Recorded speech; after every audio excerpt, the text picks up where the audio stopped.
يا رسول الله صلى الله عليه وسلم قال من أطاعني دخل الجنة ومن عصاني فقد أبى أو كما قال رسول الله صلى الله عليه وسلم رب اشرح لي صدري ويسر لي أمري واحلل عقدة من لساني يفقهوا قولي. پیارے دوستوں، بھائیوں، بزرگوں، آپ سب کو اسلامی طریقے سے خوش آمدید کہتا ہوں. السلام علیکم ورحمۃ اللہ وبرکاتہ. وعلیکم السلام. آج کی اس محفل میں نے ایک موضوع چنا کیونکہ جیسا کہ مجھے دلشاد بھائی نے بتایا تھا کہ انشاءاللہ یہاں پہ تاجر برادری کثیر تعداد میں شرکت کرے گی، تو میں نے آج کا موضوع یہ چن لیا کہ ایک مسلمان کا کردار غیر اسلامی معاشرے میں کیا ہونا چاہیے. آپ کے سامنے میں نے سورہ آل عمران سورت نمبر 3 آیت نمبر 110 رکھی، جس میں اللہ سبحانہ و تعالی ہمیں یہ بتا رہے ہیں کہ کنتم خیر امت، کہ تم سب سے بہتر امت ہو. اور سب سے بہتر امت کیوں ہے، اس کی بھی آگے اللہ سبحانہ وتعالیٰ نے وجہ بیان کر دی. تأمرون بالمعروف وتنہون عن المنکر، کہ آپ اچھی باتوں کے مشورے دو گے اور برائی سے روکو گے. اچھی بات صرف وہ ہوتی ہے جو اللہ کی کتاب یعنی قرآن اور محمد صلی اللہ علیہ وسلم کی حدیث سے ثابت ہو، وہ اچھی بات ہے. پھر ایک حدیث جو صحیح بخاری سے کتاب الاعتصام سے، قال رسول اللہ صلی اللہ علیہ وسلم کل امتی یدخلون الجنة الا من ابا، کہ میری تمام امت جنت میں داخل ہوگی الا من ابا، مگر وہ جو انکار کر دے. قال یا رسول اللہ صلی اللہ علیہ وسلم ومن ابا، تو کہا گیا کہ اللہ کے نبی صلی اللہ علیہ وسلم کون ہے جو انکار کرے گا؟ تو آپ صلی اللہ علیہ وسلم نے فرمایا وَمَنْ عَطَانِي دَخَلَ الْجَنَّةَ وَمَنْ عَصَانِي فَقَدْ أَبَى، جو میری اتباع کرے گا وہ جنت میں جائے گا، اور جو میری اتباع نہیں کرے گا، حکم عدولی کرے گا، اس نے جنت میں جانے سے انکار کر دیا. محمد صلی اللہ علیہ وسلم کی امت کو امت مسلمہ کہا جاتا ہے، اور ہر شخص جس کا ایمان اللہ اور اللہ کے رسول پر ہو اس کو مسلم کہا جاتا ہے. مسلم یہ لفظ نکلا ہے اسلام سے، اور اسلام مرکب ہے سلم یا سلامہ اور سلم سے. اگر ان کو ہم جمع کریں تو مسلم کا مطلب یہ ہوگا کہ وہ شخص جو اپنی تمام خواہشات کو اللہ کی خواہش کے لیے قربان کر کے اس شخص کو مسلم کہتا ہے. اب کوئی مسلم وہ خواہ اسلامی معاشرے میں رہتا ہو یا غیر اسلامی معاشرے میں رہتا ہو، اس کے اوپر کچھ فرائض ہیں اور کچھ ایسی چیزیں ہیں جس کو اللہ اور اللہ کے رسول صلی اللہ علیہ وسلم نے حرام قرار دیا. وہ جو شخص کہیں بھی رہتا ہو، کسی بھی ملک میں رہتا ہو، معاشرہ اسلامی ہو یا غیر اسلامی ہو، اس شخص کو ان فرائض کا ہر حالت میں خیال رکھنا ہے. ان فرائض میں سے جو سب سے اوپر کے فرائض ہیں اس کو اللہ کے نبی محمد صلی اللہ علیہ وسلم نے ہمیں یہ بتایا کہ یہ وہ چیزیں ہیں جن کے اوپر اسلام ٹھہرا ہوا ہے، یعنی یہ چیزیں اسلام کی اصل بنیاد ہے. یہ بنیاد ہر مسلمان کو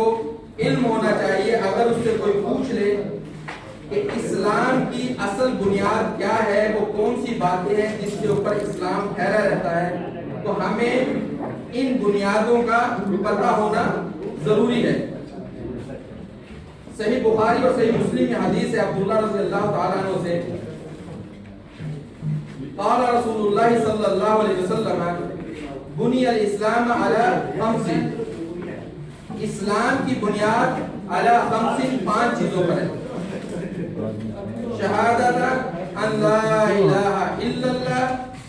محمد رسول اللہ